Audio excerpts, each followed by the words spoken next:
नमस्कार. मुरंबा मालिकेमध्ये आपण आज पाहत आहोत. रेवाने तिच्या माणसाला बोलवलेलं असतं त्याला पैसे देऊन हे राज्य सोडून जाण्यासाठी.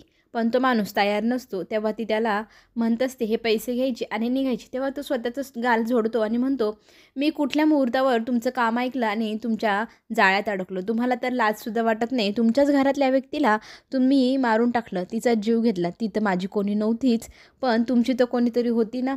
पण तुम्हाला एवढं करताना अजिबात लाज वाटली नाही. तुम्हाला वाटतंय तुमचं गुन्हा लपल, पण एक ना एक दिवस सगळ्या जगासमोर येईल. तुमचे सासरे आणि तुम्ही जे मिळून काही करतात ते सगळ्या जगाला एक ना एक दिवस कळेलच. तेव्हा ती म्हणते, तुला जिवंत राहायचं असेल तर तू आता निघ इथून. हे पैसे उचलायचे आणि कायमचं इथून निघून जायचं. आता हे सगळं काही अक्षय बाहेर उभं राहून ऐकत असतो आणि आतमध्ये त्या दोघांचा वाद चालू असतो. तो म्हणतो, मी कुठेही जाणार नाही. तेव्हा ती त्याला मारण्याची धमकी देते. तो घाबरतो आणि तो ते पैसे घेऊन निघून जातो. पण तो म्हणतो, एक ना एक दिवस तुमचं पाप सगळ्या जगासमोर येणार म्हणजे येणारच. असं बोलून तो तिला श्राप देतो आणि मग पैसे वगैरे घेतो आणि तिथून जातो. पण इकडे रेवाला तिच्या कामाचा एवढा एवढा पश्चाताप नाही. उलटं तिला आणखी आनंद होत असतो की घेतलेलं हाती काम फते झालं. एकदाचा हा माणूस गेला म्हणजे आता काहीच टेन्शन राहणार नाही. आपला गुन्हा कधी कुणासमोर येणारच नाही. मग ती अक्षयच्या फोटोकडे पाहते आणि तिला त्या अक्षयला सांगायचं असतं की ती त्याच्यावर किती प्रेम करते. हे सगळं काही अक्षय, हे फक्त तुझ्यासाठी मी केलं आहे, असंही त्या फोटोकडे पाहून ती बोलत असते. तितक्यात दरवाजाचा आपटण्याचा आवाज येतो आणि मग ती तिकडे पाहू लागते. अक्षय लगेचच तिकडे कोपऱ्यामध्ये उभा राहतो आणि लपतो. ती बघते कोणी आहे की नाही, पण तिथे कोणीही नसतं. मग ती पुन्हा तिची गप्पा मारत बसलेली असते. इकडे मात्र रमा घरी पोचलेली असते. रमाला पाहून शशिकांतला टेन्शन येतं. ही एकटीच कशी आली? आता अक्षय कुठे आहे? मग तो तिला विचारू लागतो, अक्षय कुठे गेला आहे? तेव्हा ती म्हणते, माझ्या मावशीला सोडवायला ती तिच्यासोबत गेली आहे आणि अर्थाला ताप होता म्हणून मी इकडे घरी आले. का? तुम्हाला दुसरं काही वाटतंय का? काही प्लॅन आहे का? तुम्हाला दुसरं काही माहिती असेल तर ते सांगा. तर तो म्हणतो, तू खोटं बोलत आहेस ना, खरं काय ते सांग. तर ती म्हणते, तुम्हाला काय ऐकायचं आहे? जे तुम्हाला माहिती आहे ते तुम्ही सांगा, मग मी खरं सांगते. आणि तिथून ती निघून जाते. त्याला खूप राग येतो ह्या रमाचा. ही रमा आजकाल फारच टिवटिव करायला लागली. उद्धटपणे उलटूनही बोलायला लागले आहे. आता लवकरच लवकर हिचंही तोंड बंद करावं लागेल. हिचंही एक ना एक दिवस मी काटा नक्की काढल, असं शशिकांत मुकादम म्हणू लागतो आणि रमा तिच्या रूममध्ये जाते. इकडे रेवा अक्षयचा फोटो पाहून इतकी रोमॅन्टिक होत असते आणि सगळ्या काही गप्पा घडामोडी सगळं काही गप्पा मारत बसलेली असते. आजपर्यंत जितकं काही मी केलं आहे अक्षय, फक्त तुझ्यासाठी केलं. तुझ्यावरती मी किती प्रेम करते हे तुला माहीतही नसेल, पण मी तुला सांगते ना, मी तुझ्यावर खूप प्रेम करते. I love you so much, असं बघत बघत फोटोकडे बोलत असती. आणि तुझ्यासाठीच मी आरती वहिनीचाही जीव घेतला. रमाचा घ्यायचा होता, पण चुकून तिचा घेतला गेला. तितक्यात शशिकांत मुकादमचा फोन येतो. तो तिला सांगतो, अक्षय घरी आलेला नाही, रमा पोचली. याचा अर्थ तो तुझ्या मागावर ऑफिसमध्ये नक्की येईल. तू लवकरात लवकर तिथून निघ बरं. तेव्हा ती म्हणते, बरं काही टेन्शन नका घेऊ, लवकरच मी इथून निघत आहे, माझंही काम झालंच आहे आता. असं म्हणत ती फोन ठेवते आणि अक्षयच्या फोटोकडे पाहत पाहत म्हणते, तुझ्यासाठी अजून किती आणि काय काय करावं लागेल. आता नेक्स्ट टार्गेट माझं तूच असणार आहेस. तुला मिळवल्याशिवाय मी काही राहणार नाही. बाहेर आल्यानंतर तिला समोरच अक्षय दिसतो. अक्षय तिला म्हणतो, तू इथे काय करत आहे? एवढ्या रात्री ऑफिसमध्ये काय काम काढलं आहे? तेव्हा ती म्हणते, माझं एक काम होतं म्हणून मी आले. तू कशाला आला आहेस? तेव्हा तो म्हणतो, तू सांग पहिले, तू कशासाठी आली आहे?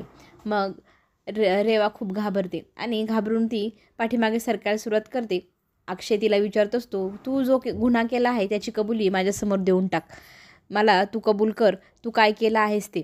पण ती म्हणते, मी कुठे काय केलं आहे? मी काहीही केलेलं नाही. तू कशाबद्दल विचारत आहे? मला माहीत नाही. असं बोलत बोलत ती मागे मागे सरकत जाते आणि अक्षय तिच्या जवळजवळ जात असतो तिला विचारण्यासाठी, सांग लवकर तू काय केलेलं आहे. पण ती म्हणते, मी काहीच केलेलं नाही. असं बोलत असतानाच त्याला थोडी थोडी चक्कर आल्यासारखं जाणवू लागतं आणि त्याचाच ती फायदा घेते आणि तिथून पटपट वर पायऱ्यांनी जाते. तिच्या मागे अक्षयही जायला निघतो. का कुणास ठाऊक, पण आज त्याला चक्कर येऊ लागलेले असतात. समोरच त्याला अंधार दिसायला लागलेला असतो आणि हे का होतं हे त्यालाही कळत नाही. त्याला असं वाटतं, माझी शुगर वाढली किंवा काहीतरी झालं असेल, म्हणूनच बहुतेक मला चक्कर येत असावी. मग तो तिच्या मागे हळूहळू जातो. ती घाबरलेली असते.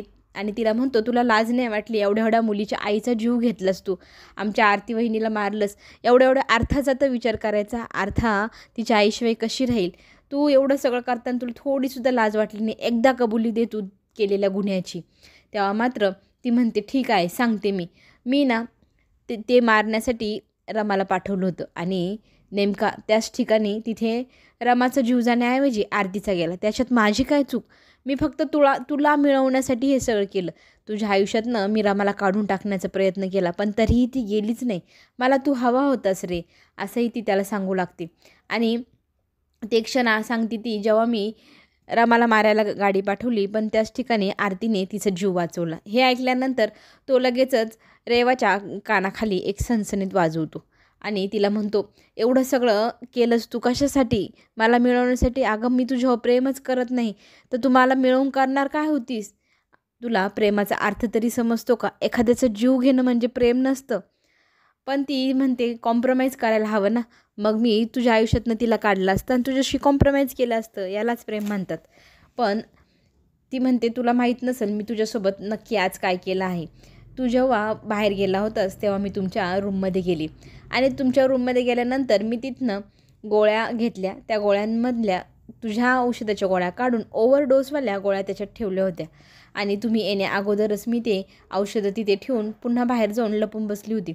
पण थोड्या वेळाने तुम्ही आले. रूममध्ये आल्यानंतर तुमच्या गप्पा चालू होतात की आपल्याला लवकर लवकर जायचं आहे, पाठलाग करायचा आहे, तेव्हा किती वेळ लागेल सांगता येणार नाही. मग रमा तुला म्हणे की काळजी घ्यायला हवी तुम्ही, पण मग तुम्ही तुमच्या गोळ्या वगैरे घेऊनच जा, गोळी खाली नाही तर चक्कर वगैरे येते ना, असं म्हणत असताना ती तुला गोळ्या आणून देते, पाणीही देते आणि मग तू त्यातली एक गोळी खातो. ती गोळी ओव्हरडोसची होती, त्याच्यामुळे आता तुझ्या अंगात त्राण उरणार नाही आणि तुला चक्कर नक्की येणार हे मला माहिती होतं आणि तू माझा पाठलाग करायलाही येणार हेही मला माहिती होतं. म्हणूनच मी अगोदरच सोय करून ठेवली होती तुला गोळ्या देऊन बेशुद्ध करण्याची, असंही ती कन्फेस करते. आणि मग ती तिचा डाव सगळा काही अक्षयला सांगत असते. अक्षय मात्र बेशुद्ध होत चाललेला असतो, त्याच्या डोळ्यांसमोर अंधार येत असतो, त्याला काहीही दिसत नसतं आणि रेवा त्याला सांगत असते तिने केलेल्या कामाची कबुली देत असते आणि ती हसतही असते, आता मला पकडून दाखव. पण बिचारा अक्षय, त्याला चक्कर येत असते, नीट धड चालताही येत नसतं, तरीही तिला पकडण्यासाठी तो तिच्या मागे धाव घेत असतो आणि ती पुढे पुढे पळत असते. त्याला चक्कर येते ह्या गोष्टीचा फायदाही ती उचलत असते आणि त्याला सांगते, मी काहीही केलेलं नाही खरंच अरे. पण तो म्हणतो, एकदा तरी कबुली दे तू गेलेल्या गुन्ह्याची, पण हे तू एक ना एक दिवस मी जगासमोर नक्कीच आणेल की तू केलेला गुन्हा काय होता. आणि तुला असं वाटत असेल तू वाचशील, पण तू वाचणार नाही म्हणजे नाही, मी सगळ्या जगाला सांगेल. तेव्हा ती घाबरते. जर याने सगळ्यांना सांगितलं मीच आरतीला मारला आहे, खुनी आहे, तर मला हा काहीही करेल आणि मी जेलमध्येही जाईन, मग काय उपयोग माझं एवढं सगळं करण्याचा. तो तिच्या मागे धावू लागतो, ती पुढे पळते. इकडे मात्र सीमा वाट पाहत असते. आर्था रडून रडून दमून थकून झोपून गेली असते आणि तितक्यात रमा येते. रमाला पाहून म्हणते, तू एकटीच आली? तेव्हा ती म्हणते, हो यांना काम होतं, हे गेले मला सोडून. आणि ती म्हणते, अगं तुझी टिकली पडली आहे. तेव्हा ती म्हणते, पडली? हात लावून पाहते आणि आरशासमोर जाऊन पुन्हा दुसरी टिकली लावून पुन्हा आईंना दाखवते, आता लागली बघा. तेव्हा सीमा म्हणते, अगं परतच तुझी टिकली पडून गेली, असं काय होतं आहे आज? मग ती म्हणते, हे काय झालं आहे, मला काही समजेना आज काय होतं आहे. मग ती पुन्हा टिकली लावायला जाते. असं 2 वेळा होऊन जातं. टिकली लावते पडते, टिकली लावते पडते. आणि आज हे असं का घडते म्हणून त्या दोघी बोलतच असताना ती सांगते, आर्था खूप रडत होती बघ ना तिच्याकडे जात असताना तिचं मंगळसूत्र वाढतं. मंगळसूत्र वाढल्यानंतर ती पाहू लागते, काय संकट येणार आहे का काय. देवाला प्रार्थना करते, माझ्या नवऱ्याचं रक्षण कर, कुठलंही संकट माझ्या नवऱ्याच्या जीवावर येऊ देऊ नको, असं म्हणत ती देवाजवळ प्रार्थना करते. सीमालाही खूपच आश्चर्य वाटतं, काहीतरी संकट अक्षयवरती नक्की येणार असंही तिला वाटू लागतं आणि ती देवाला म्हणते, प्लीज माझ्या मुलाला काही होऊ देऊ नको, त्याचं रक्षण नक्की कर देवा, असं म्हणत दोघीही देवाची प्रार्थना करतात. देवाला आर्थ हाक मारू लागतात. इकडे मात्र बिचारा अक्षय त्याच्या जीवाशी खेळत असतो, कारण रेवाने त्याची थोडीशीही गय केली नाही. त्याला चक्कर येत असते आणि ही त्याचा थोडाही विचार न करता सरळ त्याला धक्का देऊन टाकते आणि गच्चीतनं पाडण्याचा प्रयत्न करते. तो भिंतीला लटकलेला असतो आणि तो तिला, प्लीज मला वाचव, मला हात दे, मला वरती घे म्हणून तिच्यासमोर हात जोडत असतो, रडत असतो अक्षरशः. पण मात्र रेवा त्याला म्हणते, आज मी तुला जर वरती घेतलंस तर तू माझ्या आयुष्याची वाट लावशील, माझं आयुष्य तू स्पॉईल करून ठेवशील, मी तुला वरती नाही घेऊ शकणार, आज तुला मरावंच लागेल असं म्हणत ती त्याचा हात काढते आणि त्याला सांगते, हो मीच आरतीला मारलं आणि तुलाही मारल्याचा गुन्हाही मीच करत आहे असं म्हणत कन्फेस करते, तुझ्या आत्म्याला शांती लाभो असं म्हणत त्याला ती खाली सोडून देते. आता तिला थोडीशी लाज वाटली नाही की आपण इतकं प्रेम ज्या व्यक्तीवर करतो त्या व्यक्तीचा जीव आपणच घेत आहे. कसलं प्रेम म्हणावं, याला प्रेम म्हणावं? इतकं जर असं प्रेम असेल तर ते कोणीही करू नये कोणावरती. आणि इकडे अक्षय खाली पडल्यानंतर ती वरतून त्याला पाहत असते. तिच्या चेहऱ्यावरती एवढासाही घाम फुटलेला नसतो. बिचारा अक्षय रक्ताच्या थारोळ्यात पडलेला असतो. आणि इकडे मात्र रमा खूप काळजीत असते. खूप वेळ होऊन गेला, एवढ्या वेळात तर घरी यायला हवे होते आणि काय करावं म्हणून तिला सुचत नसतं. फोन तर सारखा वाजत आहे, उचलत का नाही म्हणून रमा काळजी करत असते. सीमा तिला समजत असते, काय टेन्शन नको घेऊ, येईलच. पण तितक्यात तिला रेवा दिसते. रेवा तर घरी आली, पण हे कुठे गेले, हे आले नाही. आणि एक तर रेवा फार डेंजर आहे, ती कुणाचाही जीव घेऊ शकते. नक्कीच हिने माझ्या नवऱ्याचं काहीतरी केलंच असेल असं म्हणत आता रमा रडू लागते. आणि सीमा म्हणते, हे काय चाललं आहे, तू कशाबद्दल बोलते? तेव्हा ती म्हणते, आई हे ना हिच्याच मागावर गेले होते, हिने काहीतरी गुन्हा केला आहे तो शोधण्यासाठी आणि ही ऑफिसमध्ये गेली म्हणून तेही ऑफिसमध्येच गेले होते तिच्या मागावरती. तर ती म्हणते, मी ऑफिसमध्ये गेलेच नाही, मी माझ्या कामानिमित्त बाहेर गेले होते, तू माझ्यावरती काहीही काय आरोप लावते असं म्हणत ती तिच्या रूममध्ये जायला निघते.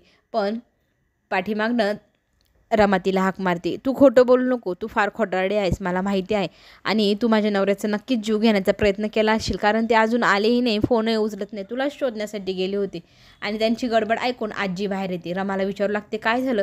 रमा सांगते की हे ऑफिसला गेले होते हिच्या मागावरती, ही पण ऑफिसलाच गेली होती, पण आता ही नाकबूल जात आहे आणि हिच्या मागावर अक्षय गेले होते आणि अजूनही आले नाही, फोनही उचलत नाही, नक्कीच नाही त्यांच्या जीवाशी खेळ केला असेल, काहीतरी केला असेल, ते अजून घरी पोचलेले नाही.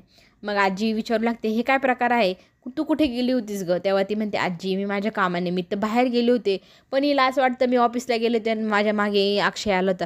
कसं शक्य आहे, मी माझ्या कामानिमित्त माझ्या पर्सनल कामानिमित्त बाहेर गेले होते. आता आजीला ती जे सांगते त्याच्यावर विश्वास पडतोय. पण सीमा आणि रमा सांगत असते, नाही अक्षय तिच्या मागावरच गेला होता, विश्वास ठेवा.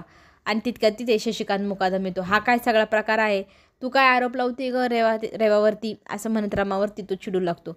आणि रमा काही बोलण्याच्या आतच रेवा म्हणते, बाबा मी माझ्या कामानिमित्त बाहेर गेले आणि ही माझ्यावर आरोप लावत आहे की मी ऑफिसला गेले. मग शशिकांत म्हणतो, हे काय तुझं नवीनच, का बरं आरोप लावत आहे तिच्यावरती? ती खरं सांगते ना, पण तू का तिच्यावर आरोप लावत आहे? शशिकांत रेवाची बाजू घेत असतो. पण रमा म्हणते, तुम्हीही याच्यामध्ये नक्कीच सामील असाल, कारण तुम्ही प्रत्येक गोष्ट तुम्ही दोघं मिळून करतात.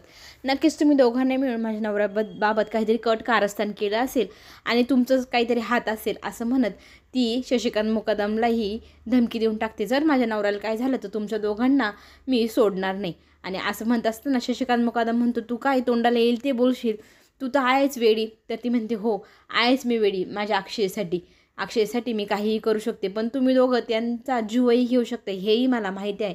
खरं बोल रेवा, तू काय केलं आहे, कुठे आहे माझा नवरा असं म्हणत आता रमाने रेवाला जाब विचारला. तेव्हा ती सीमाला सांगू लागते, अहो हिच्याच पाठलागावरती गेले होते, नक्कीच यांनी काहीतरी केलं असेल असं म्हणत असतानाच तिथे पोलीस येतात. पोलीस सांगतात की अक्षय मुकादम यांचा अपघात झाला आहे. हे ऐकल्यानंतर प्रत्येकाला धक्का बसतो आणि सगळे शॉकमध्ये असतात. पुढे जे काय होईल ते पाहणं खरंच खूपच रंजक ठरणार. ते पाहण्यासाठी आपण चॅनलला नक्की सबस्क्राईब करा, म्हणजे नवनवीन व्हिडिओ तुमच्यापर्यंत लवकरात लवकर पोचतील. आता अक्षयचं नक्की काय झालं हे पाहणं खरंच खूप रंजक ठरणार. चला तर पुन्हा भेटू. धन्यवाद.